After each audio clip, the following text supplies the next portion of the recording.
don't want to scare anyone, but I'm going to give it to you straight about Jason. Jason's alive.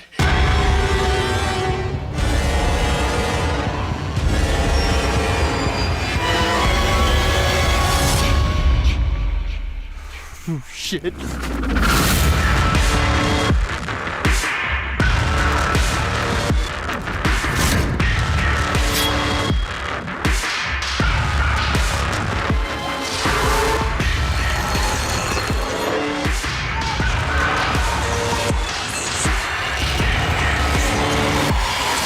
Hey, what's up, everybody? Talking Friday the 13th, talking Never Hike Alone. And I'm excited today because I am joined by the writer, producer, director, sometimes Ghost Jason of the Never Hike Alone series, Vincent DiSanti. Vince, how you doing, man? I'm doing well. Thanks for having me, Nick. Yeah, man. Appreciate you coming on. I mean, first of all, I guess it goes without saying, but congratulations on the success of, especially Never Hike Alone 2 here recently. But you guys got to be very, very pleasantly not surprised, but just happy that, you're pushing, last I checked, 2 million views as of recording this. So that's got to be, that's got to feel good, right? Yeah, no, it's good that, anytime you find an audience, it's a welcome, it's a good thing to have as a creator. I mean, when we started, I always think about when we started, we had, I think, 277 people who backed our first successful campaign. Our first campaign failed. And then we got 277 to raise 19,000. And the fact that, we've almost got 3,700 orders, over 2,500 or 27,000 people backed the, 2,700 people, not 27,000. That would be a completely different story. 2,700 people backed it. But then, the views stack up when, we hit 1 million in a little over a week. And I was blown away by that. I mean, I judge it by the way that a lot of the work that I do with like fan films and stuff like that. Like, if you're hitting 100K out of the first weekend and like you got a good cruise and like you can get sort of up into those higher, 6-figure numbers, or, it's pretty cool.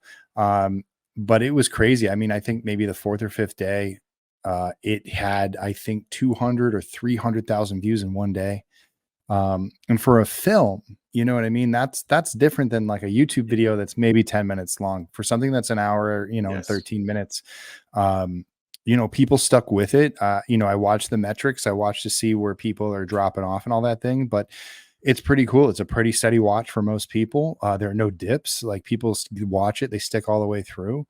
And, to see the comments pouring in that people got it, that people were really moved by the ending, that it was the conclusion that they were looking for in a Friday the 13th that they hadn't got in, however many years. And that was the goal. It was to create an ending to the series that resonated with fans, and I think brought some closure to, the series that we've dedicated ourselves to for decades. And so it's good. It's just to be good, like, in the conversation. It's cool that fans care. And it's just cool that people are talking about Friday the 13th again. Yeah, exactly. And so Never Hike Alone, the original, when did that come out? Was it like 2019, something like that? That was in 2017. 2017. In fact, we released Never Hike Alone 1 on Friday the 13th in October at the Telluride Horror Show.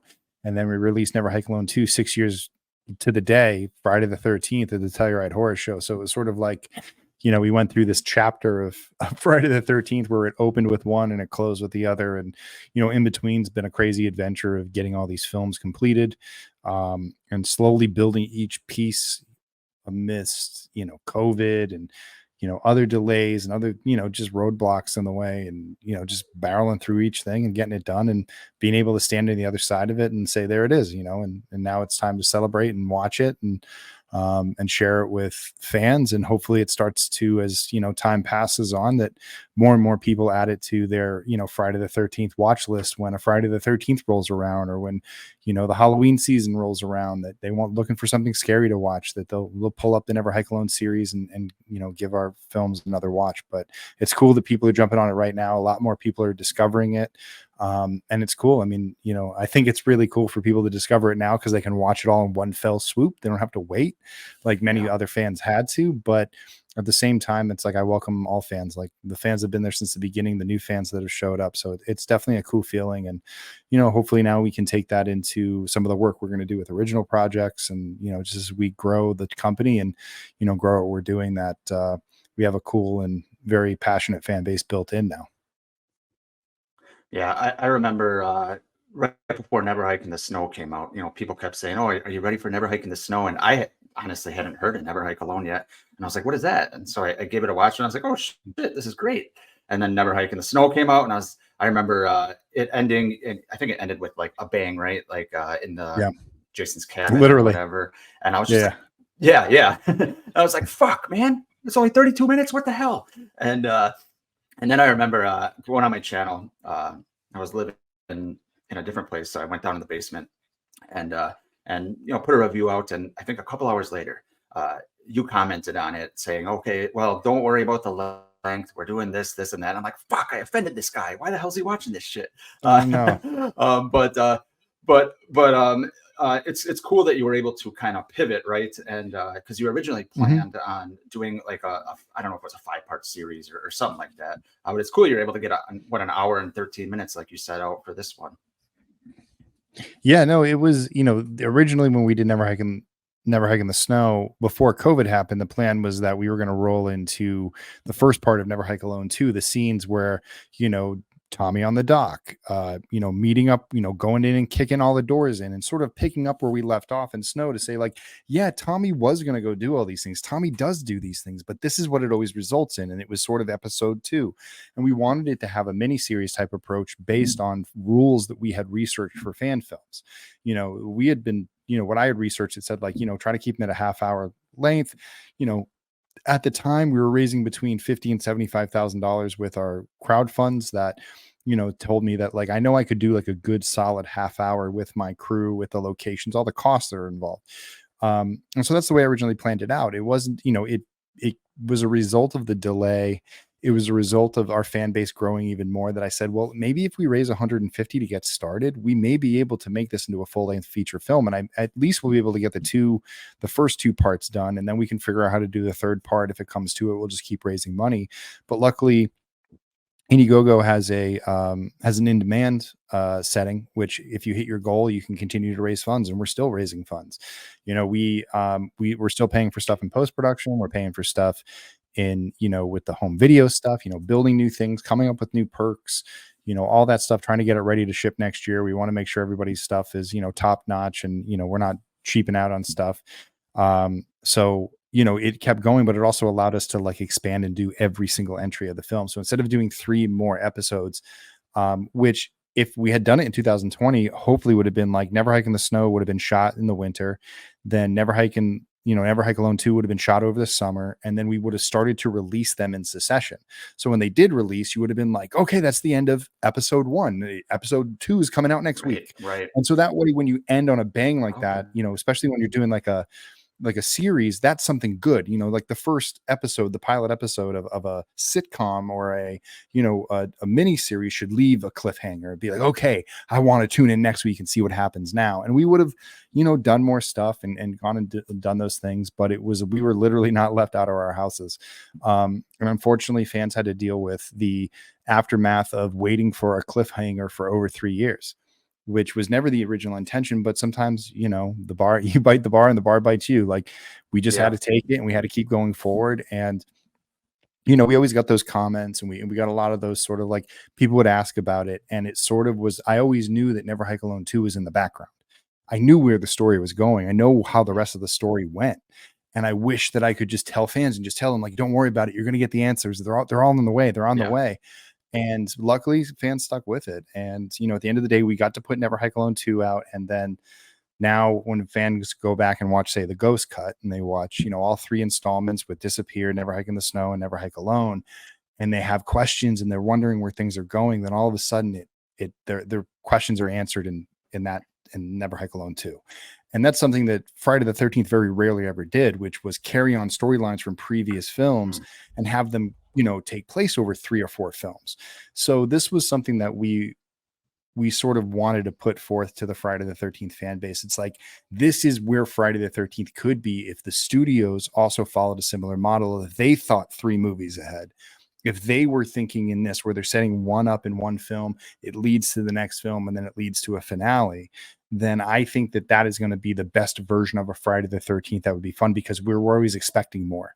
You know, we never expect Jason to die in a single film. We never, you know, we want to see him get back up. That's part of why we watch these films. But I wanted to do it in a way that felt like, even though it's not a grounded reality that we know is the reality that we exist in, that when you watch it on screen, that you're like, oh, I could believe that. Like, I believe that for that world. The world building there seems real. Everything seems like it's related to each other. It relates past to the past films. There's no new information that really hasn't been given before. It's just been repackaged and sort of represented back to the fans, of saying, this is a thing that's been presented to you prior to, but this is the true meaning behind it. And, you know, I think that fans really bought into that. The stuff with Pamela's head, you know, with Jason being a revenant and understanding that he's, you know, from the undead, he's from the other world. You know, Tommy obviously knows that, and they introduce that in, you know, in the later films as well. But being a big fan of the Paramount series, I just wanted that ending that matched the Paramount era, that gave it that sort of finality. And so bringing back Tom Matthews, bringing back Vinny Guastafaro, when, you know, when you look back at Paramount in general, like part 6 is the one that sort of still maintains most of the lore and continuity and somewhat still intact.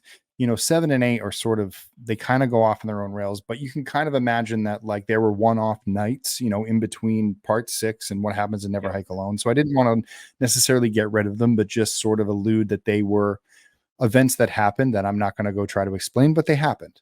And this is where we are now. This is just picking up as if New Line never happened. And imagine if they went this route. And I thought that, you know, story-wise, it would be, more than anything, you know, it would be it'd be satisfying to fans to sort of all of a sudden be like, oh my God, here we go. Like, it's the old stuff. Like, it's the stuff that we wanted to see. These are the actors that we wanted to see. These are the storylines that we wanted to see. And we wanted something that led to a conclusion that felt like it made sense. And that it's not easy, but, you know, I'm just, you know, the fact that people are watching it, that they, you know, a lot of positive comments, a lot of positive feedback, then, you know, then that's what it meant to me. It was like, okay, other people wanted this too. And so we're all kind of sharing in that now with, you know, with the film. So is that kind of why you started this journey? Just because you wanted to, you know, kind of not make your mark, but kind of just, you know, show that it can be done, that, you know, you can build a story and make it feel like the Paramount era again, because, you know, 6 years is a long time, man. You could have never, in your wildest dreams, probably imagined that it'd end up, you know, like this. Like, No, it's a lot of time for you, right? It's a lot of work.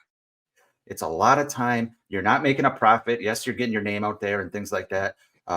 But this had to just be kind of like a passion project that you kind of started thinking about, and maybe you're like, oh, this would be fun. It should do it. And then did kind of like it's the snowball effect start happening where it just kind of turned into this whole big thing. Yeah, that's exactly how it was. I mean, the original idea was just to sort of like, it was more over theories on how Jason should look on screen, because I just sort of wasn't thrilled with where Jason had been going from a design standpoint for a long time. So Never Hike Alone was originally supposed to be a 5-minute short where we got to see Jason, you know, the ghost Jason, come alive, and to see something that I thought would look really cool. You know, the original version of Never Hike Alone was very, very short. And, you know, I just wanted it to look cinematic and cool. And, you know, I just wanted to go out and shoot something that made me feel like I was on the right path to making films that I wanted to make, and not be, or figure out if I was struggling with something in my skill set to say, okay, what do I need to work on to get better? And when we discovered the abandoned camp for Never Hike Alone, that was when everything changed. That's when it went from 5 to 15 to 30 to an hour. You know, because we had a camp that we started to like apply all of this knowledge of how to build films to, and realize that when you have blank canvases and you have free access to it and you have time on your hands and a little bit of money, that, you know, and some ingenuity, that you can make it work. And I had friends that were, you know, in it to win it, to do the first film. And, after a while, we were just challenging ourselves, and we saw this great opportunity. And we were like, you know what? No one's ever done something like this before. People put movies together, but nothing like this. We're going to make this look like a big effing feature. And I think it's going to catch people by surprise. And then we, happenstance get to work with Tom Matthews on the film through our executive producer, Barry J., who hooks us up with him to come and do a special cameo at the end of the movie that at the time we keep secret. And nobody knows about it. So we're building this film in secret while the studios are struggling to get movies out. They just canceled like their 5th version of the film that's supposed to come out, leaving Friday the 13th wide open. And really, we were just trying to get to that date. We wanted to do something special for Friday the 13th. And every Friday the 13th leading up to that date, we had done something small. We released a photo, or we released a trailer, and then we released a longer trailer, or we launched a Kickstarter campaign. And then we came out with the film. And when the film hit, it was just, when the first one hit, it was like a big surprise for a lot of people. They weren't expecting it. The expectations were low. We overshot the expectations by a wide margin. There were write-ups in all sorts of trades. And it was just really, I felt like I was welcomed into the independent horror community sort of that way. That was how I got my name out there. And while I was standing there sort of atop that hilltop, I sort of glanced out and I saw an opportunity. I saw this opportunity of that I was working with Tom Matthews. I had a positive review. I had, confidence that I could run with this story and do more with it. And I saw opportunities to pitch it to studios. I saw opportunities to do more of it on my own. Collaborating with Tom, he, said, hey, we can get Vinny Guastafaro. He's a good friend of mine. He lives in LA. He does an acting class, and you should go and you should meet with him. And so he arranges that meeting, and I talk to Vin and I tell him the whole story of this is like 2017, 2018 right now. And I'm pitching this movie that just came out, Never Hike Alone 2. I'm saying this is the movie. And it was even bigger than this. I was like, if we pitch this to the studios, like I was going to put Rick in a helicopter at the end of the movie. It was going to be pretty cool. It was going to be big time action, and it was going to be a lot of fun. So I had to scale back. Obviously, there was fire, helicopters, all sorts of stuff. And so I scaled it down so I could make it. Over the years, we had a chance to pitch it to Warner Brothers. I did about 3 meetings at Warner Brothers, pitching to them for a streaming series that could be branched off and Never Hike Alone. But the second round of the appeal was what killed that pitch, because we all thought that Victor had won, and then Sean appealed. And so it sent it back into, 2 or 3 more years of hell. But in that time, I looked at what I wanted to do with my career. I moved to Hollywood because I wanted to work on Friday the 13th at some point in my career. I wanted to get into a position where when the time was right, when the film was being made, that I would have done something with my career to have a chance to go work on that set in any capacity. And the closer I was to the creative would be really cool. Like if I got to be the director's assistant or a writer's assistant or an assistant writer, or if I'd worked my way up to writer or director or any of those things, it would have been a dream. But those things weren't necessarily coming naturally. Those opportunities weren't even presenting themselves. And so I just saw it as, here's a chance where I have Tom Matthews and I have Vinny Guastafaro right now. And if I wait for the studios, it may be too late. They may be just a little bit too far beyond the age range that I need them to be in to make this seem legitimate. By the time I got the studios to agree with it, like, would there still be time to do it? Would there be interest in it? Would I have the same push? And so I said, fuck it. Like, I'm going to do it, and I'm going to go after it. And I had the support of my family. I had the support of my friends, my crew, and I started this, like, honestly, vagabond lifestyle where, I was able to make it work for a little while, like working in Hollywood, and, I had an apartment and I was doing that. And then I started the journey of making Never Hike Alone 2. And my idea was that, like, I was going to wrap this film up, go home. It was going to take a year. It wasn't going to be a big deal. I already had the film figured out. I already knew what I wanted to do. All I needed was the money. Well, the scheduling became an issue. I ended up, it stretched out from 1 year to 2 years. I've been living half foot in Massachusetts, half foot in Los Angeles, and traveling to so many other parts of the country, promoting the film, recruiting, doing all sorts of stuff, working with other collaborators in in Arizona, in Portland, and, all these other different places. And it was, and it was a ride. It was a journey because I wasn't just doing Never Hike Alone 2. I was doing Dylan's New Nightmare. I was doing Jason Rising. I was, Right. working on original projects and, crowdfunding and, promoting and doing all these things. And it really just became a full-time job, and none of it paid the bills. None of it was because I was there for the money. I was there because I believed in the people. I believed in the projects. And I believed that when you assemble enough good work in your portfolio, eventually people are going to notice. And at the end of the day, all I ever wanted to do was work on a Friday the 13th. And if I had a chance to direct the Friday the 13th that I always wanted to see, instead of waiting for the studios to make it, I made it.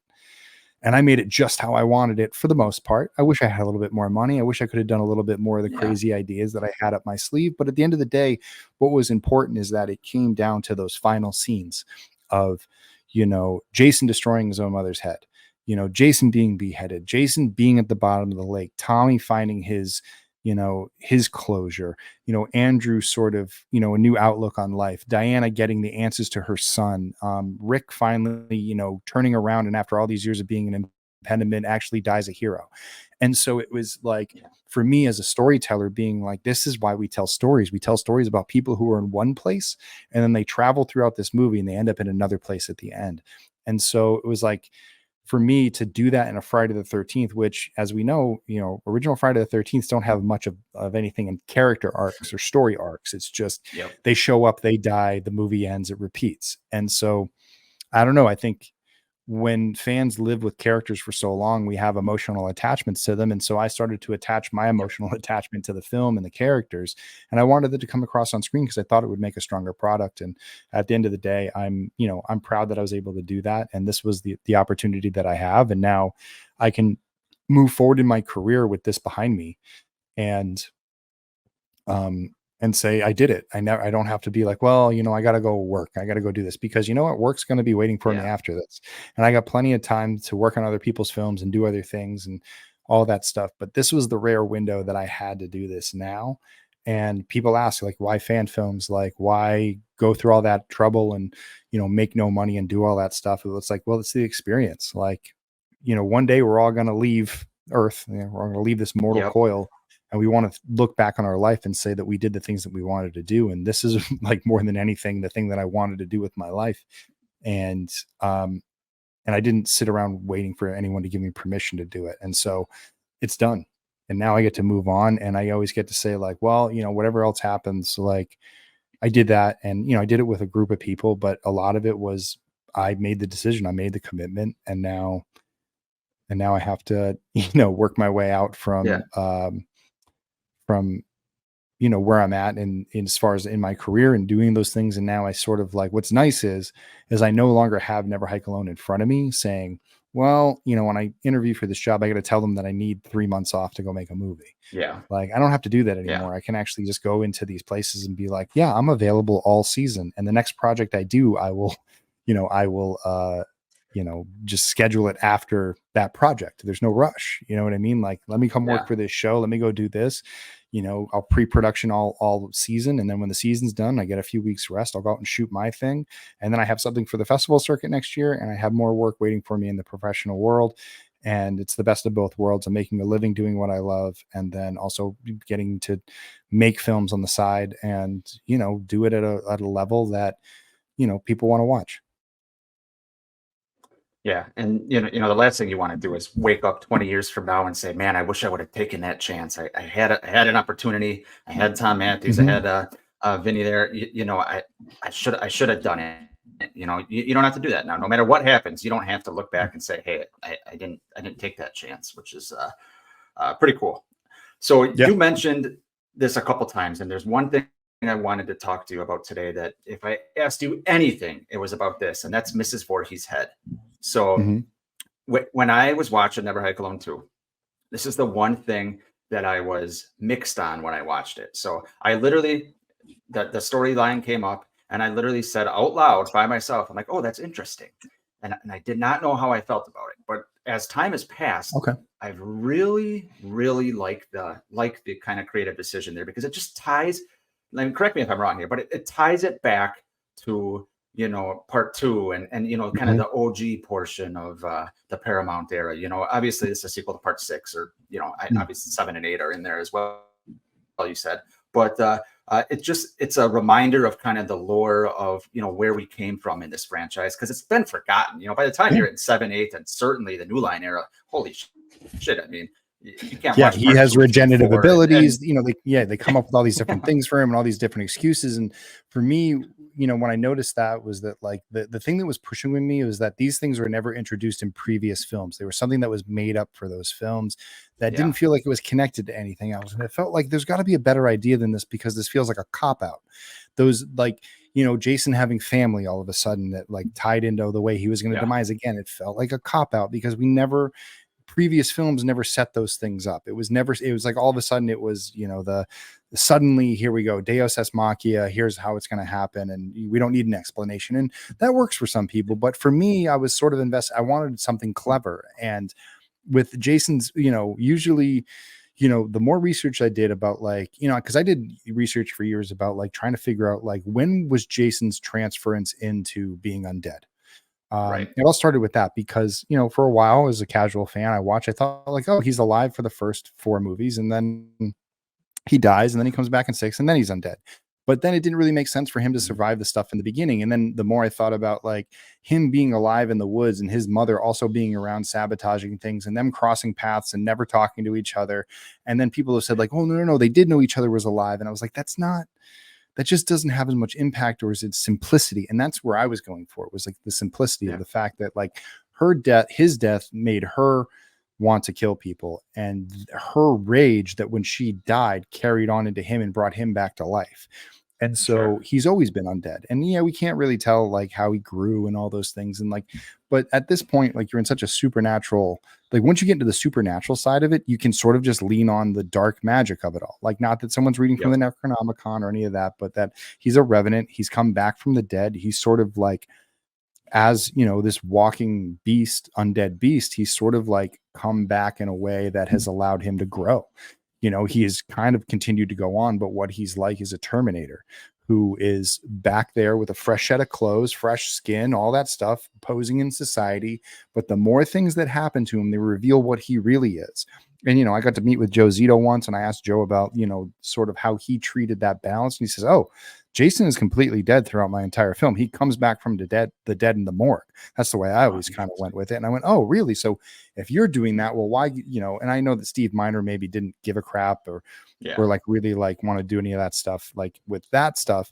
But he was also ambiguous about like what happened to Jason, because he never said that Jason survived the drowning. He just said that Jason was still out there. So so I was kind of going down that. And so I came, okay, so based on that, if he's a revenant, this makes a lot of sense. Like, he's undead, he can't die, you know, no matter what happens to him, he can never die type thing, which I do like that line from Freddy versus Jason. And sort of going like, okay, these things all fit.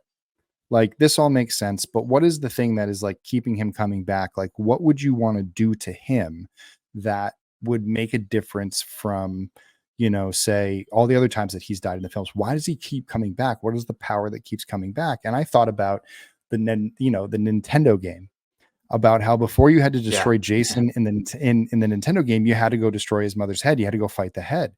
And I sort of went like, and then I started to think about like Harry Potter a little bit. So like Horcruxes, and the way that sort of like you can't destroy the who cannot be named. You have to destroy his Horcruxes first, and then you can destroy him. And so then I started to like put that with the Revenant sort of things. And I just started to simplify it and saying that, like, you know, with most Revenants, what happens is that there's a traumatic event.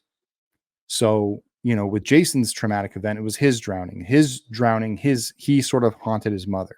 When she died, that's the traumatic event that brought him back. So what is the symbol of that traumatic event but her head? And it's something that all Friday the 13th fans recognize. And it's something that like no one has ever thought of before, but, you know, and it was a good storyline that got left in the wayside after part 2, and they never went back to it. It was something that like bothered me in the remake when they spent such little time with Pamela's head, when it was just a hole in the wall, and it didn't really seem to have a special place within, you know, his actual cavern where you thought he would have kept it. And I started to think like, yeah, we all think about reverence in the head this way. And so then it was like, well, destroy the head, destroy Jason. That makes a lot of sense. But I couldn't feasibly think about which character would want to kill or want to destroy the head and not be cringeworthy. And the only way I thought about it was the only way Jason's mother head could ever be destroyed on screen and fans wouldn't get mad is if Jason did it himself by accident. And so it Yes. was really building that up. And that's how the sort of the ping ponging of thinking went leading up to that decision. And once I had that image of Kyle thrusting the head in the air because he's just taking a defensive position and Jason's Yeah. just wildly swinging down, and to do that and for Jason to do him himself was like the most emotional, people who are emotionally connected to Jason would have felt that the most. Not him watching somebody else Yes. destroy it, but like he destroying it himself and coming to terms with that and seeing that underneath this undead machine is still just a mama's boy who's doing what mom told him to do, and Yes. sort of grounding him in emotion and all these things so fans could get ready in that moment to say goodbye. And then having, Tommy deal the blow because he's the one who took Jason down the first time in his first, killing spree.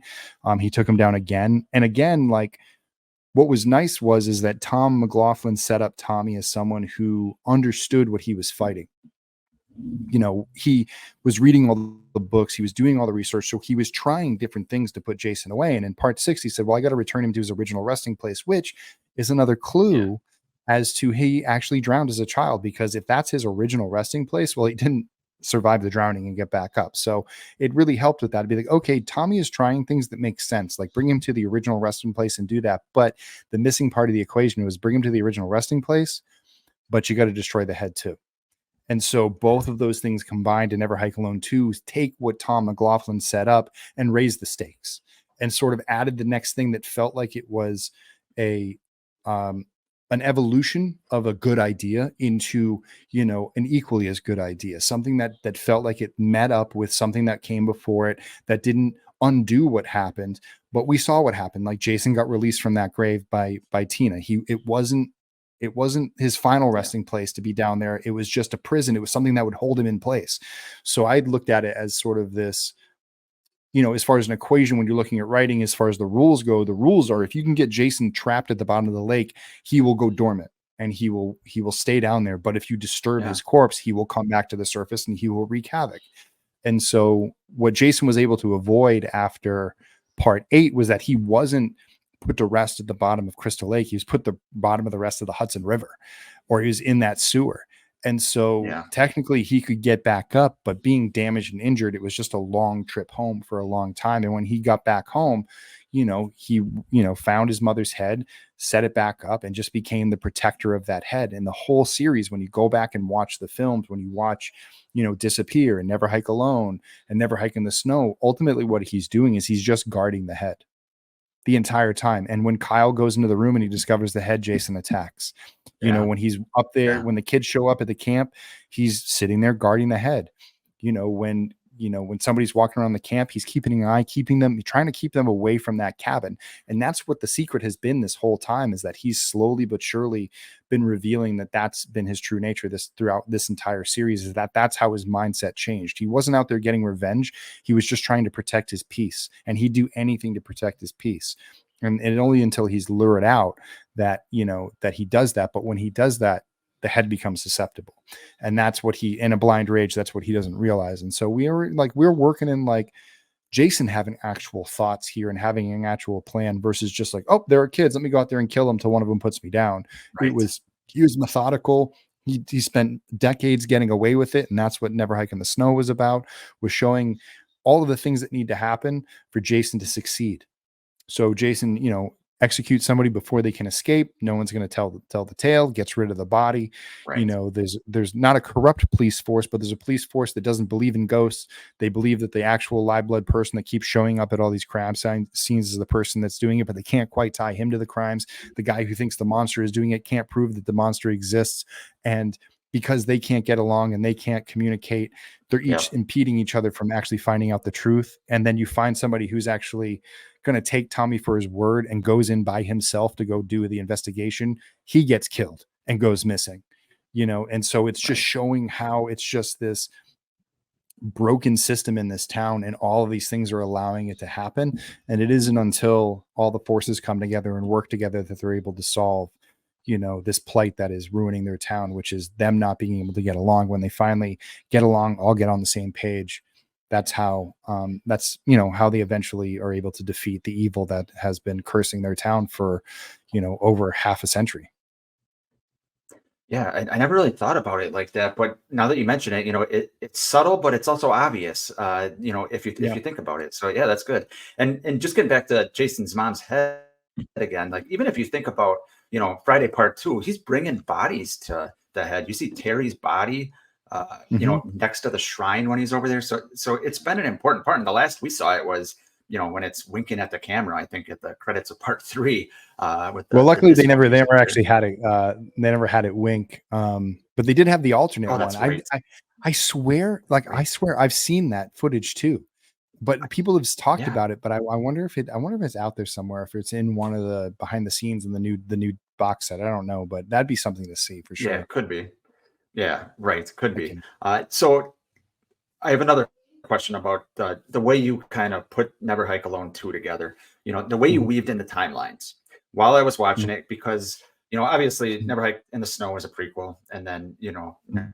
Never Hike Alone 2 is obviously a sequel to Never Hike Alone. But while I was watching it, when Kyle shows up, right after Rick The catches first argument, Tommy and yeah, you see Kyle showing up, and yeah, yeah. So you assume, or as a viewer, maybe it's just me, I assumed it was after Never Hike Alone, but then you find out it's right. It's either during, probably during, right? You know, during Never yeah, Hike Alone. So right when that happened, I was like, oh shit, it's like Back to the Future too. Where yeah. Marty's in another timeline and you're seeing the same events from different points of view. I thought that was fucking genius, man. Like, Yeah, that was how'd you come always up with that? Was that something well. you? Go That's ahead. the reason why Never Hike Alone 2 was originally called Never Hike Again. Because it was Never Hike Alone Oh, again from the different perspective of Tommy's perspective, and it would have taken us all the way to them driving away in the ambulance again, which I think people would have been mad at me to be like, "That's how you end the episode. That's how the first movie ended." Like, "Oh, what are you gonna do?" But actually, I yeah, think it yeah. actually no. Never Hike Again would have ended with the shotgun battle where he shoots Jason in the chest. He rips the thing. He sees he's going to Wessex County, Oh, yeah. and Okay. he goes into town, and then yeah, and so and that's where the idea for the Wessex, the house party massacre that we never got to film. That was where the ad idea came from. The house party massacre was originally the opening title sequence of Jason Takes Crystal Lake, where it was supposed to open up in the film like pushing down a Crystal Lake neighborhood. And then Jason walks in the frame and is sort of looking around. Then you hear like a car kind of screech and kind of pull up to a house, and a guy walking up with like a beer keg and being like, "Hey man, blah, blah, blah," and everybody goes into the party. And then you go into the party and everyone's hanging out and drinking and smoking, and you know, people are dancing. And he's like, "Yeah, man, just go put the keg with the other ones. You know, Nick's gonna be here soon with the pizza." And then it's like, knock, knock, knock. He's like, "Oh, it's probably Nick right now." He like opens the door and he's just like, "Who the fuck are you?" And then Jason just like looks around and he sees the people drinking beer. He sees the people smoking Yeah. pot. He sees the girls making out. And he just like goes into a rage, and the music was going to start. And I literally wanted to get, um, I wanted to use a Wu-Tang track. It's like, it would Oh have been God. awesome. Like, it would have been like an opening with like Wu-Tang music, and him just killing people, and it would have been hilarious. Like people getting thrown through windows, getting stabbed through doors. I was gonna have him stab 3 people with a gutter, and then they were gonna fall forward, and blood was gonna flow down the gutter, and like all this crazy Jesus. stuff. Yeah, yeah, it was. It was. I mean, I'm telling you, it was a big, big scene. And then it ended with him sort of like killing the pizza guy. And it was gonna, and that's how the film started. And then it went back to the Oh man. hospital, and then they pulled up, you know what I mean? And then he pulled up and he had Kyle and all that stuff, and it Yeah. continued from there. So that was going to Wow. be a lot of fun. But in all the delays that we had and the budget issues that we had, Yeah. we didn't end up getting to make that. I actually rewrote the scene to be a little bit smaller, and when we were going to attempt to film it in like August and September, but the schedules never worked out. The money never really worked out. Where like I was like, I gotta pay for post production. Like I want to do this scene, but Yeah. I can't, you know, undermine post production and try to even put them under more pressure to do more footage. So we kind of like had to back off at that point. But we're thinking about maybe doing like picking up that scene next year for like an extended cut. You know, just one Yeah. scene. We can shoot it over a weekend, lots of special guests. You know, we have like the team from Dead Meat would all be the stars in it, and we thought Yeah. that That'd would be be great. fun. Yeah, and so we'd add 4 or 5 deaths to the movie. It would go right in the middle, where Jason's walking into town like that. Basically, it's ripe for a scene to happen like right there. So yeah, that would have been a lot of fun. But you win some, you lose some. We're still happy with what we have. But yeah, going back to the weaving of it all, it was like, yeah, I think it was like we did all this time. We set up Andrew's sort of POV. The prologue was meant to give you a taste of Tommy, but really it was about setting up the Diana Hill character. And then finally, with Never Hike Alone 2, it was all Tommy all the time. And it was his point of view of what he's been dealing with. Like, it felt like the direct continuation of part 6 in a lot of different ways. And then you watched how those other 2 storylines just slowly crept into his life. And then bam, he goes out on that ambulance mission because people had asked the question, how did Tommy find him in the ambulance? Like, what happened here and what happened there? And, when we did the original Never Hike, I didn't have the money for the extra car and, the extra actor to come out or even to shoot that all in like one fell swoop. Like, there was so much to do that night that, I ended up dropping the Ranger idea very, very early. So I said, you know what, with a second chance, I'd like to bring the Ranger back. And if you look back at Never Hike Alone 1 and you look at what we do there, the scenes are very similar. And you could imagine that, like, hey, we just didn't see Jason push the Jeep away when there is that moment where the things overlap. And so those things still fit in there with, Andrew showing up in that scene. That's basically between him going past the no trespassing sign and finding his way to the rock. So he passed by them on the way there and then came back around, found the lake, walked up, found the camp. And, there's actually another Kyle scene that we didn't get to film, that I want to still maybe add to the movie, which would be the actual commercial for the shovel. So we were going to do that too. And, but those are things that, those are things we might kind of dive into, like maybe later on down the line, and weave it in, like I said, for that master cut, which at the end of the day is going to be like a 2.5 hour movie, which I think will be really cool. And I think people will really appreciate that and seeing it all cut together. We can pump it all out in 4K, maybe even do 4K Blu-rays, and then just, see where it goes from there. But we're just super excited about getting to the home video campaign side of it. Not campaign, but I mean, the campaign's going on right now. I mean, you can still get Blu-rays, but building the Blu-rays is just like sort of working on the movie. There's a long production process to it. We spend a lot of time making sure our Blu-rays are, above board. They have a lot of good special features on them. And so we're going to start doing some fun things with that. Like today, actually, we just launched a new perk where it decided for the behind the scenes, I want to have our behind the scenes team interview fans, because part of this journey has been the fans and the support. So I'd like to hear some stories from people who backed the campaign about how they found out about it, why they chose to back the campaign, what do they feel about fan films, like stuff like that. So, and then you get to see some of the people who actually made it happen, which I think will be pretty cool. So we're going to be working on that for the next few months, getting all that in there, getting everything printed, shirts, posters, all that fun stuff. But, at the end of the day, it's been a crazy journey, but I'm glad that, again, like knowing that we were going to weave the story and knowing we were going to do all that stuff and not being able to say anything about it was, it was tough. I mean, it was tough just having to keep my mouth shut because people had questions, but and I've seen a lot of people do that too. Like even even one of the old cinematographers on the film, Ben, he watched an early version of it and he's like, I was confused at first. And then when I got to the scene, it all clicked. Like when I got to the ambulance scene, it all clicked. And I was like, you crazy son of a bitch. I was like, holy crap. And then it was like watching it all from a new perspective. And I love the way that it just kind of showed how things happen. And I was like, this is sort of what I wanted to do in the first one. I didn't really have the time to do it. So now it was sort of a second chance to make it as good as I could. Yeah. Did you ever think about bringing Elias back when you were in your creative process, or is that not something that ever crossed your mind? Because Tom McLaughlin wanted to do something with him, didn't he? Yeah, no, he was going to have Elias show up at the end. And in fact, you know what? There is a version of Never Hike Alone that could fit that character into the storyline. I do want to tell that story with Pamela's story, with that character about who Jason's dad was. I think that's the more important thing. It's like, who is Jason's dad and what role did he play in his life?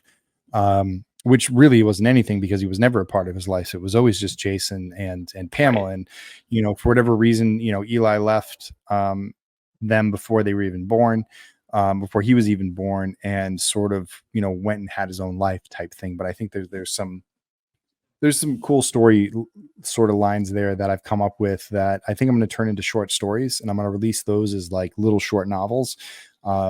Get some, maybe have some of my friends do some artwork for them to, help bring them to life a little bit, but to really kind of fully tie in the story of Never Hike Alone and Friday the 13th. I think, the story of Pamela and what happened to her, and who Jason's dad is, which is one story, and then the other story is how Jason bridges from Jason Takes Manhattan to um, basically disappear in the Never Hike Alone storyline. And then the last thing I would love to write one day is just a fan fiction for Jason X2. Just really expand it all the way out and say, like, it all fits. And then Jason X counts because it takes place in 2050. That's what we'll say. Yeah. There's no way that wouldn't be fun for you. Come on. Think about God, like everything is on the table.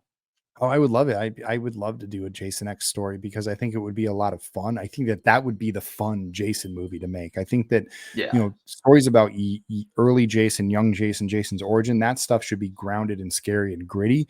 And then if you're going to do stuff like the New Line stuff, you want to go out there and be over the top. And I think that that's where Jason X really sort of made a smart decision, was it didn't try to take itself too seriously. It just went out and was a good time. And at the same time, basically Alien with Jason, it wasn't, it's a good formula. It works. It wasn't super original. The budget was low, but the kills were great. Some of the best kills in the series. And I don't mind those characters. They're all kind of funny. Like it really, I mean, it definitely was Canadian, that's for sure. But it was, I don't know. I enjoyed that movie. I think there's some effort there. I think people don't give it enough credit. Yeah. I mean, it's schlocky fun, I mean, I don't know what people are looking for with Jason in space, So what's next for you now, man? Besides all the Blu-ray stuff and the Never Hike Alone stuff, what's next for you? I would imagine you got, other than the stuff we talked about, you got to be kind of sort of done directing some of these fan films, right? I mean, at some point, you've put in your work, you've done a great job, and let the chips fall where they may. Or am I off base on that? No, I mean, I'm moving on to some original stuff. I got a project called EMF that I'm really excited about that we want to shoot next year. There's another project I'm actually working on right now that I realized the opening of this feature that I'm writing would make a great short film if I took the ending of the feature and I put it at the end of the short film rather than making go through the entire feature length thing. So I'm thinking about sort of breaking that off and maybe producing that. There's a couple other features that I'm attached to that are going to take some work to try and maybe pitch to financiers and things like that. There's a project called Ghost Chicken, which is an animated project, which I really want to get off the ground and get made for next year. It's already cut, like the animatic's already done. So we're looking at getting that one done, and we're going to raise money for that. The other thing that we're looking at is Ghost in the Fog, which is another Friday the 13th, short animated film, which is again already been, storyboarded, already been, kind of mentioned. Like all we have to do is animate it. So those are things that, like, yes, I'll have to direct the animation, but it's not like putting together a live action film where I have to go to set and do these things. I just come home after work. I watch I watch dailies, I make selects, I give notes, and life goes on. So, there's a lot that I'm working on for next year. A lot ahead of me. I think for now, like, it's a combination of getting ahead as much as I can on that stuff, but also trying to get a good handle on my physical health and, get into good routines and get back to work and do all that stuff. So in the meantime, I'm sort of working on putting my life back together. And, in my in-between, sitting down and jotting down ideas. And like I said, I'm writing on this new script, and, I can sit down and do a few pages a day. And, I'm feeling really good where it's going, where I'm writing pieces of it, outlining the others. And, when you follow a schedule like that, eventually you get to that place where there you are at 90 pages and you're writing the end, and, you're ready to go get it obliterated with notes because, it probably doesn't make a lot of sense in the first draft. And maybe there's a lot of good ideas left on the table, but that's a process of what it is. And so I don't know when the next feature that I ever direct is going to come out. Probably going to be maybe a year or two, if not more. But I know that, like, that's just the process. Like, if it took me 6 years to get through to here, I just know that as long as you keep pushing the ball forward a little bit more each day, that eventually you'll get it done. And all I have to do is worry about that project. And then when that project's done, I'll think about something else and I'll do that too. But there's a few that I'm really excited about, and I hope we can find financing for them, because I think that they'd be a blast to direct. They're good stories. It's a good blend. I think it matches my style like really, really well. And to maybe do them with a little bit more of a serious budget, maybe be able to go out and say, hey, we made Never Hike Alone 2 for $270,000. What happens if you gave me 750 or, $1.5 million? Right. And I have this story, and this is, these are the big moments. This is what we got to pay for. And this is how big of a crew we got to pay for. And these are the locations. And if we put these things together, we can fit it on that budget. Allow us to go out here and go capture these scenes and go capture this script. And we'll come back with something you can sell to streaming services, or, take to the festival circuit and try to sell. And then we'll just see where we go from there. Are you getting like an influx of other people now asking you to help produce some of their projects and things like that? I mean, I know you're involved with Dylan's New Nightmare, Jason Rising. You were in 13 Fanboy, right? Yeah, no, I helped Deb with the production of that too. Very early on, I helped her find Haley. Obviously recommended Andrew. And Ben Meredith ended up being a cinematographer on that, who's a good friend of mine. Who was a cinematographer on Never Hike Alone 1. He was one of 3 cameramen that we had for that film. And Ben has gone on to do a bunch of other stuff. Bone Cold. He shot Dylan's New Nightmare.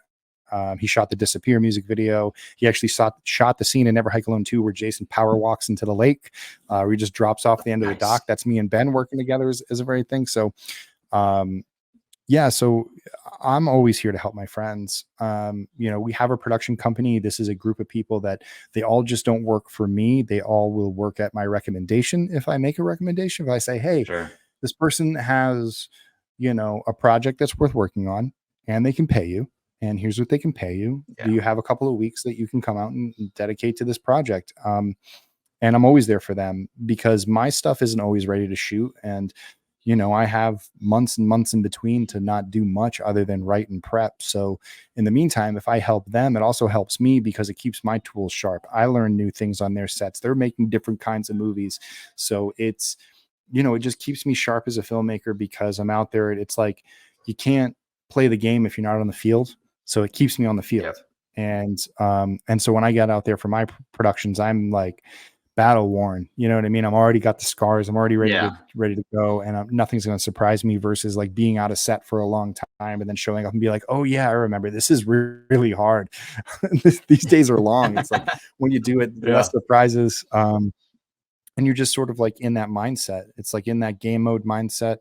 And I feel like because I've helped my other friends with their productions, I came into Never Hike Alone 2 sort of at an end of the season mindset where I was like, okay, this is the end of the season. Now we're playing for all the marbles. Now it's your thing. Now it's your responsibility. Now you got to do all the calls and you got to make all the final decisions. And, I think that, I learned a lot from my friends. I learned a lot from myself, from them.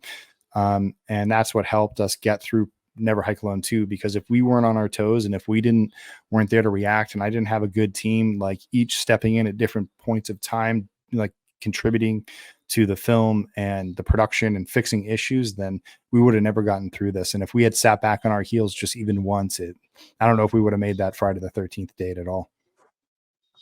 Yeah. All right. Before I let you go, man, I got a few quick hitting Friday franchise questions for you, and then a couple of Friday would you rathers. All right. Are you game to play this? Hell yeah, let's do it. Okay. All right. So number 1, bigger asshole, Dr. Cruz from part 7 or Charles McCullough from part 8? Ooh. I'm going to go with McCullough. I'm going to go with McCullough from part 8, because he had nothing to gain. He was just a dick to be a dick. Like I can see, Cruz sort of being like, listen, like if you guys understand, like this girl has telekinesis.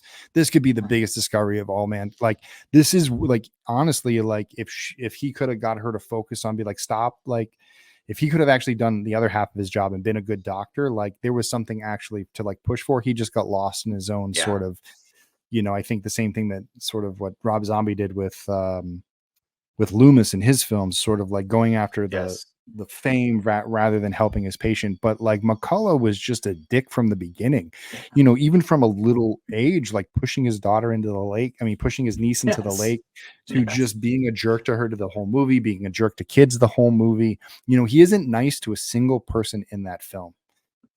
if you really go back and think about it, he's demeaning to Yeah. everyone he talks to, and he does, like, everyone he talks to, they're less than. And Cruz at least sort of like seems to be able to hang for a little bit, and then even at the end, well, I mean, at the end he does sacrifice somebody else, which is pretty shitty. But he did try to tell her not to go out there. He told her not to do it. So, True. you know what I mean? Yep, So, he didn't, Yep. he wanted to get out there. He wanted to save people, and McCullough just wanted to be an idiot and do all that stuff. So yeah, I'm going to go with Charles. I agree. All right. Favorite prankster, Ned, Ted, or Shelley? First three movies, Shelley. favorite prankster. Yeah. Shelley, because he got, he spent the most time actually doing funny stuff. He gave Jason his mask, and plus Larry was in Never Hike Alone too, so he wins. He wins on the tiebreaker for being in the film and being like an awesome to work with, and also for helping people out during the lawsuit times when he was on Twitter, explaining everything that was going on. So all those things. But I would say if I had to rank him, it would be Larry, Ned, and then Ted. Ted, because he just sort of skipped out on the fun stuff. Yeah, but good for him. He like he might have lost this. He may be in third place, but he survived. So maybe he wins after all. Maybe there's a Ted sequel out there. He's alive. Actually, he would be a great character to bring back for a fan film. The Guilt of Ted. Dude. Him just hanging his head at the bar. You know what I mean? Like. And then people come up and talk to him, or he gets involved again. He's got a little Tomminess in him in a way. He just never faced Jason. So, I would love to see Ted come back, and so maybe we can get him back for Jason Rising too. That would be something fun. I think that's awesome. How I'm going to stay connected to fan films, is through producing them. I have a lot of fun doing that. Maybe act in a few. I'd love to do some more Jason acting. I'd love to do some more Michael acting. That's for sure. So the table is always open for me to come and help people. But I think me directing and writing them, it's going to become a hobby now, where it's like, if I do anything, like maybe I'll go out for a Halloween or Friday the 13th with a Jason costume, and we'll do a kill. You know what I mean? Just short and have something fun. But other than that, it's all original big stuff from now on. And, Jason is going to become, again, it goes back into that thing. Like, now my life goal is, as I go and do all these other things, and if an opportunity comes up to work on a Friday the 13th, well, I got a pretty good thing on my resume to say, hey, I'd like to work on this. And maybe I get a better role than I would have if I, applied, for one of the films back in the 2010s. Right. All right. Who wins in a fight? Rob from part 4 or Rick from part 3? Oh my God. See, it's not like I can't characters up, See, that's the thing. Like, neither of them are very tough. No. Both of them got their asses kicked by Jason. Yeah, Rick. They show Rick, with the hay and his shirt off, and Rob's obviously supposed to be some badass, and they both go out with a whimper. Yeah, maybe I would give it to Rick, because Rick fought back, and Rick landed a couple of blows, and he survived at least longer. Like, yeah, definitely Rick. Rob just totally ate shit. He talked a big game. It didn't follow through. All right. Good answer. All right. Last one of these, and then we get into the would you rathers. All right. Final Friday quick hitter is, if you could have sex with any character from the franchise besides Jason, who would it be? Is this from Ronnie and those guys? That'd be funny. No, it sounds like no. Let me see. I don't know. Actually, like, I'll just say this. I won't go as explicit to say that, but my biggest crush was Amy Steele and Ginny growing up. She was my favorite. I just thought she was so smart and she was so cute. Like, I definitely, like, of all the girls, as hot as they all were and all that stuff. Also, shout out to Judy Aronson for actually dating me and 13 Fanboy. That was kind of a cool experience, but I would say that I was always smitten for Amy Steele. She just did it for me. Yeah, I can't argue with that, man. All right, 3 would you rathers now, then I'll get you out of here. All right. Okay. Would you rather smell Vicky's brown underwear from part 2 or eat Ethel's stew in part 5? Oh my God. Well, it's funny because I've met both of them. And I know how rare the stew is now. Yeah, I met Ethel on She just 13 passed away, Fanboy. She right? was, yeah, Ethel? she did. I met her on 13 Fanboy. That she was there with Ron, who's a good friend of mine now. And then I Oh know yeah, okay. Lauren Taylor. I was on her podcast, and I met her at a couple of conventions, and we've spoken a few times. I think I'll eat the stew because I don't think that sniffing underwear is up my alley. Yeah, I hear you. I hear you. Give She it a did shot. spray it with perfume, but still. Yeah, yeah. Yeah. Okay. All right. No argument there. All right. Would you rather take a shit in the toilet in Jason's shack in part two, or drink from the same bottle as Martin the Gravedigger? You know, I'd share some booze with Martin. You kidding me? I'd sit in the graveyard with him. Like we Yeah, could rewind into part 5 maybe when he was working. Like sharing a bottle of booze with Martin in yeah, the graveyard, I think would be a fun night. I think I'd do that. it would be. Although I Yeah, wouldn't be against crapping in Jason's cabin either. Neither of them seem that bad of an idea because on Never Hike Alone, we literally crapped in an outhouse that hadn't been maintained in 30 years that I cleaned by hand, so did we could you? actually use it. Yeah, right into the ground. You didn't know if there See, were that's the snakes thing down that there. nobody realizes, right? Oh, Yeah, no, it's like, yeah, oh. we were out there with not working bathrooms. So, hey, we did it. But yeah, I'd hang with Martin. He's cool. All right. Final one. Who would you rather give a sponge bath to, Ronnie or Blake from All the Good Names Are Taken podcast? I'd like them to give me a sponge bath. I Both of them. think they Same. would. I think they would. Yeah, I think that's definitely. All right, fair answer. Oh man, I got to give them shit because they always give me shit.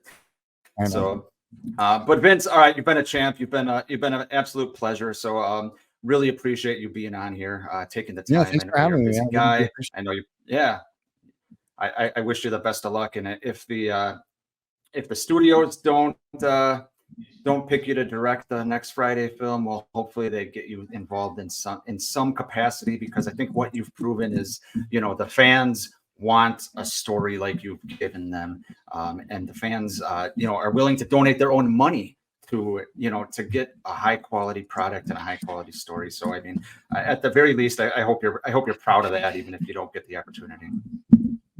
Well, I mean, I am. I'm proud of what we're able to do, and I think that, like, I'm glad that I went down this journey because now I have the best chance I ever would to do any of those things. And that includes working on the films because I've met some people, and I do have enough, as they say, heat in the business to sort of reach out and have conversations and put myself out there. And I know that the directing side of it may not be in the immediate future, but they may keep making movies, and I may get something down the line, or they got a TV show going on, and who knows when they get into season 2 and 3 and 4 where I'll be in my career. Part of what I've looked at as a possible career is actually directing television. It's something that I really enjoy. I think that it's something that it's a rhythm that I really like. It's something I got used to when I was working in live action. I was really respectful of the way that TV directors were able to do long form things, continuous stories that kind of do what we were doing with Never Hike Alone. So I think I would fit either way, whether it be the film or whether it be in film or whether it be in TV. But the other thing I would love to do for Friday the 13th is actually work in the marketing department. And just work in like not the home video department. I guess that's going to go by the wayside, but like talk to the people who are in charge of the rights and being someone who's a liaison in the sense that, like, listen, why don't you have a figurine for this movie? Why don't you have, there's a new movie coming out. Let's get a deal with NECA going now. Let's make sure the covers of the Blu-rays actually match the movie that's actually on the disc and that the artwork looks really cool. Let's go out and find, good, artists who are out there in the horror circuit who would be more than happy to come and do custom artwork for some of these covers that would be, worth their weight in gold, that when they come out to the, when we have a poster and we have all these things that, like, these are the things that we are proving because we're making Friday the 13th. We're not just promoting it, but we're introducing it to a whole new generation, and we're giving them things that they're going to want to get. And even the built-in fans that, when they find out there's a new Jason coming out, and that the fact that they can get the 8-inch sculpt, and they can get like the 6-inch figure, and they can do all of these different things. It's like reminding them that, listen, like, we need to look at the avenues of building a new game. We need to look at the avenues of like what happens with the music and what happens with these things, and making sure that each of those, and that's sort of like the side effect of Never Hike Alone, because we do that for Never Hike Alone stuff, like working on our vinyl or working on our figures or working on the Blu-rays and the special features and all of those things, and putting effort into that, because that's what fans want to see, and that fans are worth that effort. And if we continually do that for the fans and give them stuff to actually want to watch, then they're going to keep supporting that franchise. And what's going to happen for the studios is that they're going to release these films. There's a strong fan base. There's lots of tie-ins. It's going to make them lots of money, and they can all go back and they can, pad their wallets and do all those things. But if they're happy, that means fans are going to get what they want. They're going to get more movies, and it's going to keep cyclically funding more and more projects, and it's going to be earning its own weight in gold. And that's sort of what I want to do. I want to bring Friday the 13th to a level where it's just like it was in the 80s, that people are showing up, people are keeping it alive, and that it's constantly being pushed forward and someone is fighting for it. Because I feel like Friday the 13th hasn't had a representative in the studio system that's been like, yes, let's get a new Friday the 13th done. And maybe Platinum Dunes was doing it, but it wasn't in the upper level at Paramount. And so they were hitting roadblocks in other places. And I would love to work myself up at a studio to a place where they're like, Vin, Friday the 13th is under your watch. And I don't necessarily have to direct it at that point, but I would be like, here are the directors we want to go after. Here are the places we want to go shoot. These are the looks we really want to go after. And this is how we want to frame our entire thing, because we're going to build a world, and this world is going to expand out into TV and all these different places. And, fans are going to have enough Friday the 13th content to last them another lifetime. And we're going to do it until there's no more. And then that can be the final, basically put it to a rest for a while. And maybe another 20 years after that, it picks back up again. New fans do stuff, and that should be the way it is. But I think for the next generation of fans, we want people in charge that are paying attention. You know what I mean? Because you can tell if you go back through the 90s and the early 2000s and all that stuff, that I don't think many people were paying attention to what was happening with Friday the 13th. When they're getting the artwork wrong on the discs and the boxes, and they're losing footage, and they're not taking care of things, and they're not doing behind the scenes, all that stuff, the stuff that we lost. Never again. Like, moving forward, we know that that's what the fans want to see, and someone should be there, curate it, keep it organized, and then make sure it's available for fans as it goes through, and then available in all those different mediums that I was talking about. So yeah, I'd love to direct it, but I'd also love to oversee it and be its sort of protector in the studio system as well. Yeah, that'd be a fun-ass job, dude. Yeah. For real. Vince, thanks a lot. If you guys have not seen Never Hike Alone, Never Hike in the Snow, Never Hike Alone 2, anything else, head over to Womp Stomp Films. Please support them. They're doing a great job, and they got a lot of good shit coming. I know they do. So please go check them out if you haven't. Thanks for watching, everyone. See you guys next time.